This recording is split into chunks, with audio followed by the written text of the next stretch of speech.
우리 먼저 함께 한 번 더 아멘으로 하나님을 예배합시다. 할렐루야.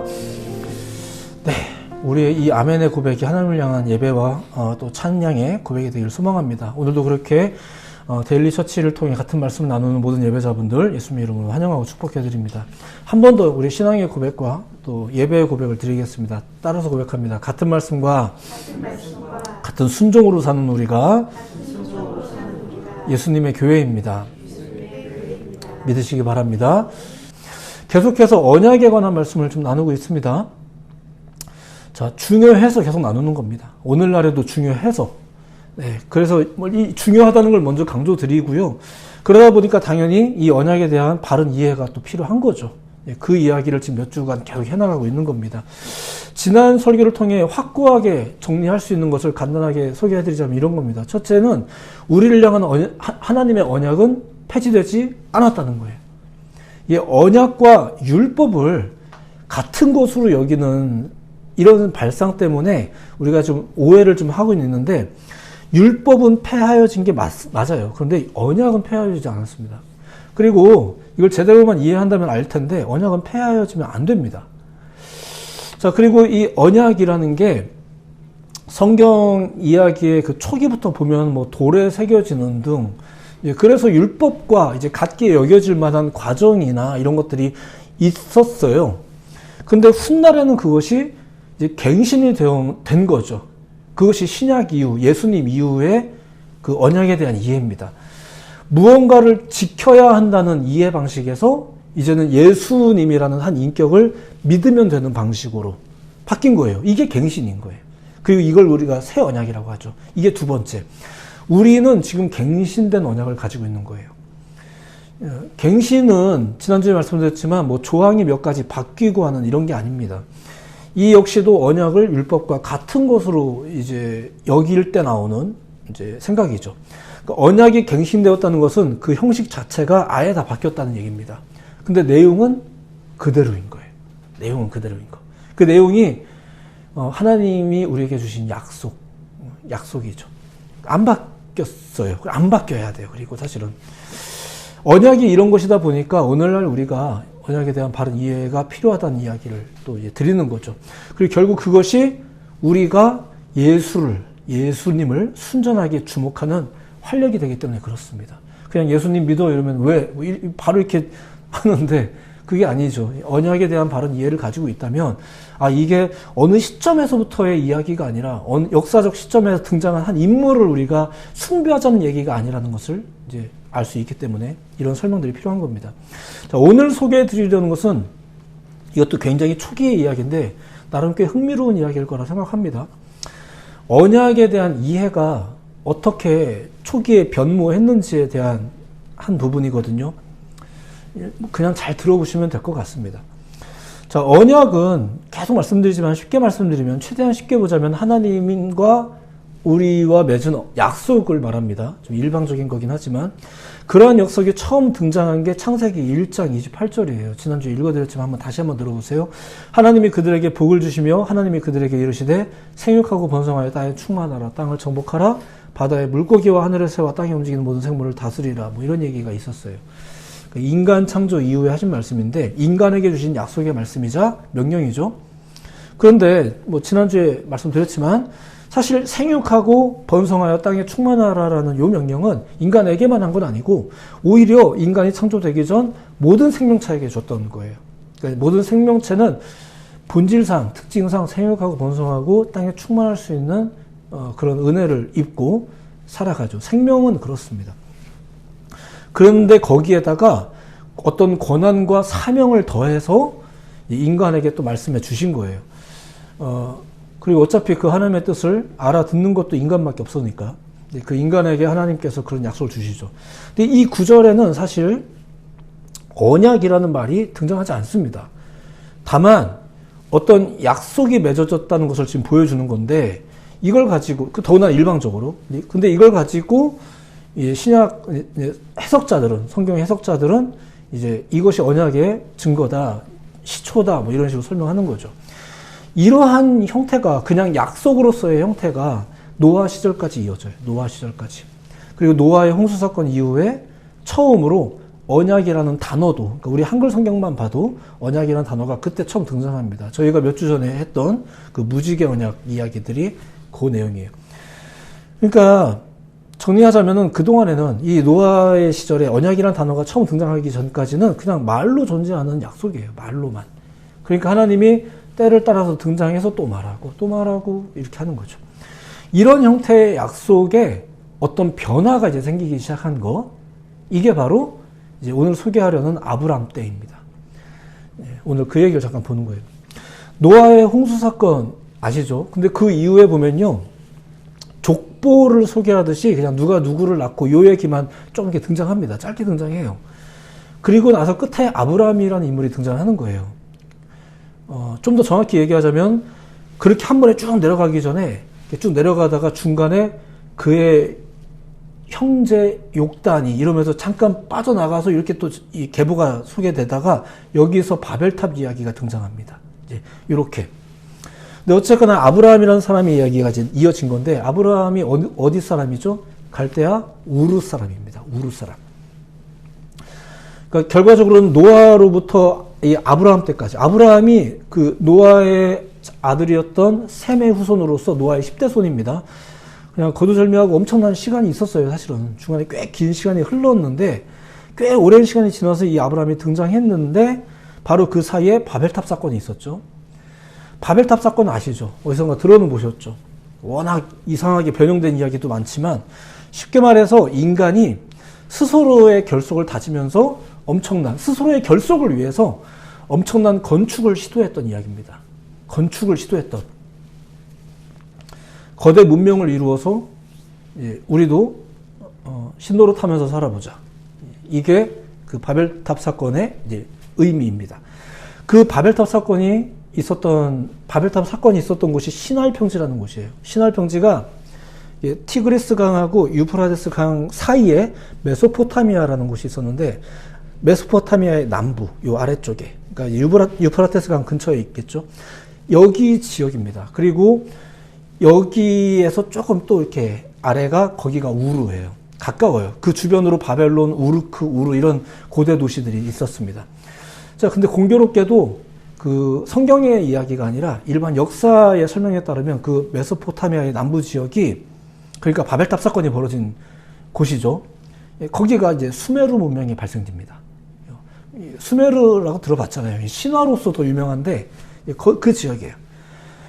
그 아브라함의 신앙을 이해하려면 선제적으로 그의 고향인 우르에 대해서, 그리고 더 나아가 이 수메르 문명에 대해서 조금은 알 필요가 있다는 거예요. 오늘 그걸 또 막 길게 설명하고 막 지금 유행하고 있는 무슨 수메르 신화, 뭐 외계인이 왔다는 등 이런 얘기를 다 다루려는 건 아니지만, 그래도 이런 이해가, 말씀에 대한 바른 이해를 위해서 오늘 우리는 언약 이야기를 하는 거지만, 그 언약이라는 이 한 단어를 위해서도 이 선제적인 이해는 사실 좀 중요합니다. 자, 어쨌거나 그러다 보니까 이로 인한 이 과정에 대해서 온갖 논리와 설명이 난무하긴 하는데, 그래도 중요한 거예요. 여러분들도 이 수메르라는 말은 분명히 들어봤을 거라 생각해요. 보통의 사람들은 이 수메르 문명을 인류 최초의 문명이라고 이제 알고 있습니다. 그곳에서 수많은 과학과 신화가 발생을 했다는 거죠. 근데 그게 이제 너무나 갑자기 등장을 했기 때문에, 지금까지도 외계인이 그곳을 세웠다, 그렇게 시작해서 그들의 신화를 근거로 성경도 쓰여졌다, 하나님도 사실은 외계인이다, 이런 얘기들이 지금까지도 있는 거예요. 창세기 전반의 이야기가 아예 수메르 신화를 따왔다, 이런 얘기들도 있는 거죠. 자, 어쨌든 이렇게 아브라함의 고향이었던 우르는 그런 수메르의 영향을 많이 받았던 곳이었고요. 아브라함도 그 영향을 받지 않았겠습니까? 한 가지 더 볼 것은 이런 겁니다. 이제 거기서 이제 아브라함이 떠났다라는 이야기가 이제 성경에서 우리가 알고 있는 아브라함 이야기의 시작이지만, 사실 그 아브라함이 하나님의 부르심을 따라 본토 친척 아비집을 떠났다, 이런 이야기 우리가 다 알고 있는 거예요. 근데 사실 우르 땅을 떠나기로 한 거는 아브라함이 아니고 그의 아버지 데라입니다. 창세기 11장에 보면 이런 기록이 있어요. 데라가 그 아들 아브람과 하란의 아들인 그의 손자 롯과 그의 며느리 아브라함의 아내 사레를 데리고, 아브라함은 이미 결혼까지 다 했네요. 아브라함의 아내 사레를 데리고 갈대아인의 우르를 떠나 가나안 땅으로 가고자 하더니 하란에 이르러 거기 거류하였으며, 이런 말이 나와요. 데라가 왜 본토를 떠나려고 했는지 모르겠어요. 거기가 문명의 막 활성화가 되던 시대였는데 되게 살기 좋은 도시였겠죠. 근데 거기를 왜 떠나려고 했는지 모르겠지만 어쨌거나 데라가 먼저 가나안 땅으로 가려고 했습니다. 근데 그렇게 가족을 다 데리고 장성한 가족들을 다 데리고 가는데 당시 이제 노쇠했던 데라가 이제 가나안까지 미치지 못하고 하란에 이제 정착을 해서 거기서 여정을 멈춘 거죠. 그러다가 창세기 12장 드디어 아브라함이 이제 이 이야기의 주인공으로 이제 등장을 하게 되는 겁니다. 우리가 가진 이야기가 거기서부터예요. 유명한 이야기죠. 여호와께서 아브라함에게 이르시되 너는 너의 고향과 친척과 아버지의 집을 떠나 내가 내게 보여줄 땅으로 가라. 내가 너로 큰 민족을 이루고 막 이런 말씀이 이어집니다. 그러니까 좀 이걸 그냥 정말 대충 하시는 분들은 아브라함이 고향인 갈대아 우르를 떠났구나 이렇게 생각하시는데 떠난 건 데라가 떠났고요. 그의 아버지가 떠났고 한동안 하란에 머물다가 또 그 하란에서도 다시 떠난 겁니다. 어떻게 보면은 아버지의 최초 목적지였던 가나안으로 다시 이동하기 시작한 거죠. 이러면서 우리가 알고 있는 믿음의 이야기, 성경의 이야기가 흘러가는 거예요. 그때 이미 아브라함은 다시 말씀드리지만 결혼한 상태였고 아버지를 따라 하란에 갔다가 거기서 이제 정착을 했고 그러다가 이제 하나님의 말씀으로 인해서 이제 그 하란도 떠난 건데 당시에 아브라함의 나이는 75세. 그러니까 인생을 꽤 많이 살았어요. 자, 이 말인즉슨 그가 우르의 문화와 또 하란의 문화, 삶을 통해서 경험했던 많은 경험과 자기의 인식들, 세속의 많은 인식들이 이미 가득한 상태였다는 뜻입니다. 오히려 하나도 안 익숙한 어떤 신적 존재의 음성을 따라서 가나안 여정을 시작한 거죠. 우리는 보통 거기부터 그를 보고 있는 거고요. 자, 중요한 건 그거예요. 그의 아버지 데라가 당시 잘 나가던 그 수메르 지역을 떠나서 가나안에 가려고 했던 것인데, 정확한 이유는 모르겠지만 분명한 건 이게 수메르 문명에 대한 반작용 때문이었습니다. 마치 사람들이 도시를 좋아하면서도 도시를 떠나 시골에 살고 싶어 하는 것처럼 계속 그냥 살아도 되는 거잖아요. 오히려 거기가 살기 좋은 동네인 건데 이렇게 막 운하까지 파가지고 어쩌고저쩌고 우리가 이런 역사적인 이야기 잘 알고 있지 않습니까? 그게 뭐 외계인 때문이든 뭐 때문이든 굉장히 잘 사는 도시였는데 자 그렇게 떠나서 창세기 12장, 13장, 14장으로 이렇게 막 흘러가는 동안에 뭐 이제 나름대로 이제 아브라함도 여러 가지 이야기가 있었습니다. 그러다가 결국 가나안에 정착을 해서 어느 날 하나님이 그에게 나타나 또 어떤 약속을 주시는 장면이 오늘 본문에 있는 15장의 내용입니다. 자, 여기에서 이제 잘 들어보십시오. 이후에 여호와의 말씀이 환상 중에 아브라함에게 임하여 이르시되 아브라함아 두려워하지 말라 나는 내 방패요 너의 지극히 큰 상급이라. 이게 15장 1절입니다. 왜 이런 말씀을 갑자기 하셨냐면은 당시 아브라함이 불안함에 빠져 있었거든요. 그 여러 이제 12장부터 14장까지 거치는 동안 나름대로 여러 가지 일이 있었어요. 하란에서 가나안에서 멈춰야 되는데 또 여기서 기근이 있다 보니까 심지어 애굽까지 내려갔다가 뭐 이건 아니다 보다 해서 다시 돌아가고 이런 일들이 뭐 여러 있었습니다. 자, 이런 과정 중에 다른 민족과의 충돌도 많았고 이런 불안함 중에 있었던 아브라함에게 하나님이 등장하셔서 약속의 말씀을 주시는 거예요. 그러니까 원래 약속은 불안함을 해소할 때 되게 중요하고 좋습니다. 마치 막 혼자 있으면 무섭지 내가 같이 있어줄게 이렇게 약속하는 것처럼 약속은 참 좋은 겁니다. 자, 그가 이렇게 불안했던 이유는 아까 얘기했듯이 이런 삶의 여정 가운데 여러 민족들과의 충돌 문제, 그래서 주변 국가의 그 복수의 문제, 이런 충돌의 문제를 가지고 염려함이 있었는데, 개인적이고 가정적인 문제로는 아들이 없었어요. 자식이 없었어요. 이게 그에게는 불안함의 요소였어요. 그러니까 15장 1절에 딱 시작해서 하나님이 갑자기 등장해서 이런 말씀을 하니까 바로 이제 아브라함이 꺼낸 게 나 자식 없다. 내 후사는 내가 이렇게 양자 삼은 누구한테 넘어갈 것 같다. 이런 이야기를 꺼냅니다. 자기가 먼저 꺼내요. 그러자 하나님께서 그에 대한 말씀으로 이렇게 말한 거예요. 네 몸에서 날짜가 네 상속자가 될 거다. 예. 그러면서 아브라함을 데리고 이제 바깥에 나가서 별 보여주면서 네 자손이 이와 같이 될 거야. 막 이렇게 이런 이야기가 막 나오죠. 근데 놀랍게도 아브라함이 그 하나님의 말씀을 믿었다라고 합니다. 이미도 나이가 많았는데 믿었대요. 이제 훗날에는 이제 도저히 안 될 것 같다 이렇게 말했던 적이 있지만 어쨌거나 처음에 하나님께서 약속하실 때는 그때도 이미 나이가 적진 않았는데 그는 믿었다고 합니다. 그래서 하나님이 그의 믿음을 의로 여겼다라는 이런 얘기가 있어요. 자, 그리고 하나님이 이 땅에 대해서도 그렇습니다. 네가 참 이렇게 불안해서 애굽으로도 갔다가 막 다시 돌아오고 이랬는데 이 땅에 대해서도 이런 이야기를 해요. 그게 7절이에요. 오늘 본문 내용인데 이제 여기부터는 조금 주목해서 들어보십시오. 또 그에게 이르시되 나는 이 땅을 내게 주어 소유를 삼게 하려고 너를 갈대아인의 우르에서 이끌어낸 여호와니라. 이런 말씀이 있어요. 사실 우르에서 나오기로 한 게 누구 때문이라고요? 데라, 그 아버지가 나오기로 한 거예요. 이제 근데 이런 말씀 때문에 성서학자들은 데라의 여정 자체가 그 아브라함의 아버지의 여정 자체가 다 하나님의 뜻이었구나 이렇게 해석을 하는 거죠. 자, 어쨌든 그렇게 내가 너를 그 화려한 문명의 도시 그 우르에서 이끌어내어서 여기에 정착시킨 거다. 이유가 뭐게? 이제 이렇게 하면서 이제 이야기가 진행되는 겁니다. 여기서 중요한 대목이 등장합니다. 아브라함이 그것을 어떻게 알겠냐라고 질문해요. 그것을 어떻게 알겠냐? 자, 이런 질문 자체가 왜 생기게 되었을까요? 이제 이게 오늘의 이야기인데, 일단은 계속 보겠습니다. 하나님이 이제 대답을 해주시려나 봐요. 그게 9절이에요. 여호와께서 그에게 이르시되, 어떻게 알겠습니까? 라고 물어봤더니, 그에게 이르시되, 나를 위하여 3년 된 암소와 3년 된 암염소와 3년 된 순양과 산비둘기와 집비둘기를 가져와라. 이렇게 말씀하세요. 나를 위하여 가져오래요. 보통 이런 경우는 말 그대로 하나님께 바치는 겁니다. 하나님께 바치는 것을 말하죠. 이런 걸 나에게 바쳐라. 뭐 이런 거죠. 근데 10절을 보세요. 이게 오늘 이야기의 이제 포인트입니다. 아브라함이 그 모든 것을 가져다가, 시킨 건 잘했네요. 잘했는데, 그 중간을 쪼개고, 가져오는 애들을 다 자른 거예요. 죽었겠죠? 그 중간을 쪼개고, 그 쪼갠 것을 마주 대하여 놓고, 그 새는 쪼개지 아니하였으면, 새는 작으니까 내버려 뒀나 봐요. 세팅을 해 놓은 거예요. 세팅을 해 놓은 거예요. 하나님의 명령을 지키긴 했는데, 그걸 둘로 쪼개서 어떤 세팅을 해 놓습니다. 이 세팅이 하나님의 명령은 아니었습니다. 근데 이 세팅이 뭐였냐면은, 고대 근동 국가들이, 당시 그 고대의 근동 국가들, 그러니까 아브라함이 살던 우루, 수메르 문명에서 넘쳐나던 그 신화적 요소들, 이런 요소들에서 사용하던 방식이었었어요.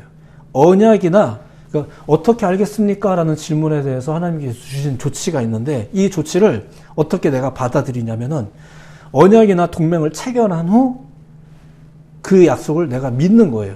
이걸 보증하기 위한 관습을 활용하는 거죠. 그게 이 동물들을 반으로 쪼개서 마주보게 하고 그 사이를 계약자들이 서로 통과를 하는 거예요. 이렇게 함으로 언약을 맺었다. 이렇게 말합니다. 언약을 맺었다. 만약 언약을 깨면 어떻게 된다? 그 깬 자가 이 재물처럼 둘로 쪼개진다. 뭐 이러면서 이게 실제로 언약의 내용이었었습니다. 그 당시에 언약에 대한 이해였었습니다. 목숨 걸고 하는 거죠.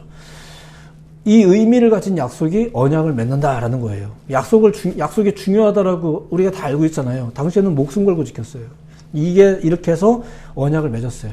그 언약을 맺다라는 말이 카라트 베리트. 베리트가 언약이란 말이고요. 카라트가 있어요. 그 카라트 베리트가 언약을 맺다. 근데 실제로 이 카라트라는 단어는 쪼개다, 자르다, 베어내다, 끊어내다, 삭제하다 이런 뜻입니다.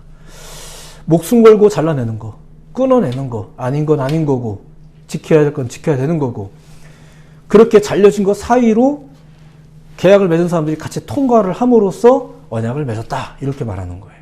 이거는 하나님께서 주신 방식이 아니라 우르의 방식이었어요. 좀 거시적으로 얘기하자면 세상의 방식이에요.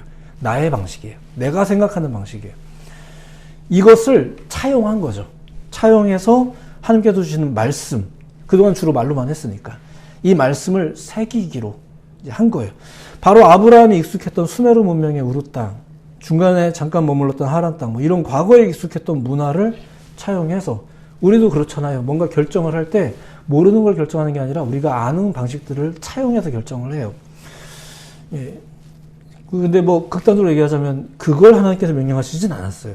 약속은 주셨지만. 근데 더 놀라운 건 이런 겁니다. 오늘 본문 이후의 내용이지만 17절에 보면 이런 말씀이 있거든요.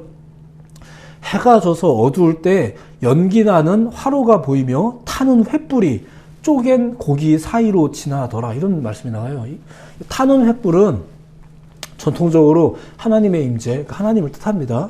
근데 그 타는 횃불이 쪼갠 고기 사이로 지났대요. 그러니까 아브라함이 제시한 방식을 하나님이 지키시는 거예요. 우리는 주일날 11시에 예배하겠습니다. 이건 하나님이 삐리리 누구에게 주신 게 아니고요. 옛날 옛적에 아주 위대한 그리스도인에게 혹은 예수님이 직접 오셔서 11시 정해준 게 아니고요. 저도 잘 모르겠어요. 하지만 교회 역사 속에 그렇게 정해진 우리 성도들의 약속이에요. 근데 이 약속을 누구보다도 하나님은 잘 지키시는 거예요. 하나님은 잘 지키세요. 우리는 어떨까요? 그리고 실제로 성경에 보면 아브라함이 그 사이를 지났다는 말은 없거든요. 이게 그냥 안 쓴 걸 수도 있어요. 그냥 기록에만 없는 걸 수도 있지만 어쨌거나 이 방식을 제시한 건 아브라함인데 그가 지났다는 말은 우리의 성경에는 없습니다. 일단. 그리고 이후의 역사를 통해 뭐 그 결과를 보자면 하나님은 그 언약을 지켰어요. 계속 지켰어요. 근데 누가 안 지켰어요? 그 언약을 제시한 아브라함의 후손들만 안 지켰어요. 우리가 잘 안 지키죠. 이렇게 된 거예요.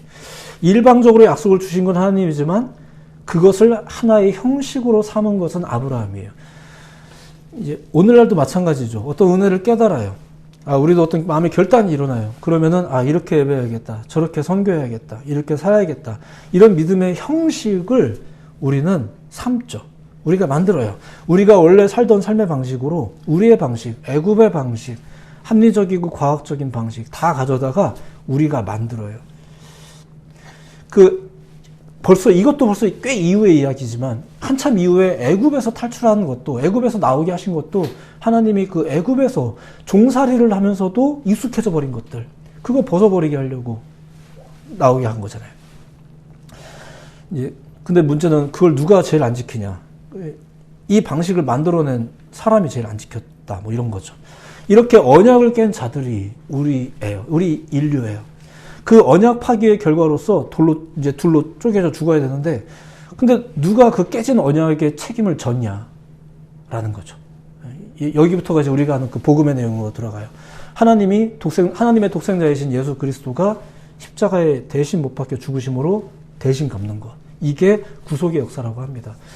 이게 예수님 신앙을 복음이라고 하는 거고, 우리가 믿고 있는 신앙이 바로 이러한 언약에 대한 이해를 배경으로 있게 된 거죠. 그러니까 우리는 언약을 바르게 이해하는 게 필요한 거고요. 그 형식을 고수할 필요는 없는 거죠. 언약의 의미와 내용은 철저하게 기억하되 그 형식 때문에 우리가 계속해서 우리의 방식을 따라, 세상의 방식을 따라 또 다른 율법적 형식으로 또 만들고 그래야 되는가. 코로나가 지났으니까 이제 예배를 또 이런 식으로 바꿔놓으면 또 마음이 또 평안해지나. 이게 과연 우리에게 주신 메시지인가? 우리에게 주신 하나님의 뜻인가? 그럴 수 없고요. 그럴 필요도 없다는 거죠. 왜냐하면 영원한 중재자이신 예수께서 이미 우리에게 유일한 새 언약이 되셨기 때문에 그렇습니다. 이게 복음의 내용이에요. 이제 우리는 그 예수님을 믿는 삶을 살면 되는 거지 뭘 지키고. 지난주에 말씀드린 것처럼 물론 필요에 따라서 규칙을 만들어서 지킬 수는 있습니다. 다만 그것 때문에 더 중요한 것을 상실할 만큼 집착할 필요는 없는 거죠. 너무 내가 이게 건강에 문제가 있는 것 같아. 다이어트를 좀 해야 되겠어. 근데 그러다가 건강이 망가지도록까지 할 필요는 없는 거랑 비슷해요. 이게 뭐 온갖 것에 적용이 가능할 만큼. 왜냐하면 우리가 온갖 것으로 행하고 있으니까. 자, 오늘의 말씀은 또 이런 식으로만 그냥 마무리할까요? 굉장히 미세한 템포로 지금 언약에 대해서 소개하고 있는 겁니다. 오늘은 하나님의 약속이 어떻게 언약의 형태를 띠게 되었는지만 소개를 해드린 거예요. 그래서 단어를 설명한 건 아닙니다. 그 언약은 아브라함 때 어떤 형식을 띠게 되었어요. 처음으로. 근데 그 형식은 하나님이 명령한 게 아니라 저가 이미 알고 있던 어떤 습관이나 문화에서 차용한 겁니다. 전설에 의하면 그것이 이제 뭐 수메르의 영향이겠죠. 이런 게 있습니다. 생각해보면 이런 게 많아요. 오늘날 우리 기독교인들도 장례를 치를 때 3일장 치르거든요. 이 방식이 어디서 온 걸까요? 새벽 기도나 통성 기도 이런 거는 우리나라에서 개발된 종교 형식이거든요. 오히려 이게 이제 전 세계 많은 교회들에 영향을 끼쳤죠. 근데 이 형식 자체가 진리인가? 요즘 교회들은 이제 12월 31일 되면은 말씀 뽑기 합니다. 이런 거 다 어디서 차용한 걸까요? 이게 다 어디서 자꾸 차용을 합니다. 자, 이런 모든 일들은 필요할 수는 있지만 그게 진리를 대변해 주지 않습니다. 그게 더 중요한 것을 가리게 된다면 율법의 폐함처럼 폐하는 게 다 나을 수도 있어요. 예, 그런 거죠. 하나님은 말씀을 하세요. 아니, 말씀만 하실 뿐이세요. 오늘도 때를 따라, 오늘날에도 때를 따라 당신의 사람들이 불안해할 때마다 때로는 환상을 통해, 때로는 목사를 통해, 때로는 어떤 환경과 흐름을 통해 당신의 뜻을 밝히시고 선악간의 계획을 미리 알게 하시는 거예요. 하나님은 지금도 말씀하고 계시는 거예요. 믿으시기 바랍니다. 다만 우리는 그거에 대한 영적인 감각도 무디고 또 잘 알지 못하기 때문에 계속 우리는 어떤 증거와 사인과 때로는 사람과 뭐 이런 것들을 기대하죠. 그렇죠. 우리는 그 약속의 말씀을 우리의 필요에 따라, 우리의 익숙함을 따라 듣는 거예요. 그리고 만드는 거예요. 예. 이게 뭐 정말로 필요한 일인지는 잘 모르겠습니다. 분명한 것은 그 끝이 어떻게 되는지를, 어떻게 되어 가는지를 우리는 역사와 성경의 이야기를 통해서 충분히 알 수는 있습니다. 보려고만 한다면. 마치 바벨탑이 무너지고 고대 수메르 국가가 아니라 수메르 문명으로만, 신화로만 기록이 남겨진 채 그것들이 다 무너진 것처럼, 또 그리고 사람들이 흩어지는 것처럼 그런 결과를 우리는 알고 있죠. 하지만 그 무너진 결과를 회복하기 위해서 이제 예수님이 오신 거예요. 딴 걸 회복하는 게 아닙니다. 그 세우는 바벨탑을 회복하러 오신 게 아니에요. 이 도시를 회복하러 오신 게 아니고요. 우리의 이 건축물들을, 우리의 우상들을 회복하러 오시는 게 아니고요. 우리의 기대치를 회복하러 오시는 게 아니고요. 그 언약을 회복하러 오시는 거예요. 어떻게? 대신 죽으심으로. 그 그릇된 규칙들을 허물어 버림으로. 우리는 그 예수님을 새 언약으로 이제 믿고, 이미 선포가 되었기 때문에 그 새 언약임을 믿고 우리는 그 말씀을 듣는 사람들인 거죠. 그렇게 함으로써 그렇게 이제 예수님과 또 예수님을 믿는 또 다른 우리 인격적인 성도들과의 관계를 통해서 하나님의 그 언약이, 그 약속이 계속 유효할 것을 믿고 또 바라면서 살아가는 것. 이것이 그리스도인의 삶, 또 하나님을 믿는 믿음의 삶이라고 할 수 있습니다. 예, 근데 우리는 어떤가? 사실은 최초의 언약도 이렇게 아브라함에 의해서 이렇게 한 형식으로 새겨졌다 하는 이야기를 오늘 좀 소개해드린 겁니다. 아브라함을 또 나쁘게 몰아가고 이런 얘기는 아닙니다. 그랬던 아브라함을 불러서 믿음의 이야기를 만들어 가신 게 성경의 이야기니까. 어쩌면 필요한 일일 수도 있겠습니다. 우리가 정말로 기억해야 될 것이, 그런데 뭔가 이런 얘기를 지금 몇 주간 계속 해나가고 있는 겁니다. 언약이라는 말로 소개하고 있는 거죠. 나머지가 다 필요 없는 건가? 그렇지 않습니다. 너에게 이 모든 것이 있어야 될 것을 주께서 아신다고 하셨기 때문에. 하지만 가장 중요한 것이, 그리고 먼저 구해야 될 것이 무엇인지는 우리가 열심히 찾고 연구하고, 그리고 이미 드러났다면 배워야 하는 거죠. 그리고 결국에는 하나님의 그 선하신 약속이 어떻게 성취되어지는지를 보면서 사는 것. 이게 우리 그리스도인들이 가지고 있는 신앙입니다. 우리의 신앙이 얼마나 위대한 신앙인지, 우리에게 주신 그 믿음이 얼마나 위대한 믿음인지를 우리가 깨달으면서 새로운 한 주를 또 살아야 할 줄로 믿습니다. 여러분의 새로운 한 주도 그렇게 하나님의 위로와 또 우리가 두려움을 겪을 때마다, 어려움을 겪을 때마다 그 하나님의 위로와 말씀하심 속에서 그분의 약속하심 속에서 위로를 받으며 안심하며 살아가는 그 우리들의 삶이 되기를, 여러분의 삶이 되기를 다시 한번 예수님의 이름으로 축복해 드립니다. 기도하겠습니다.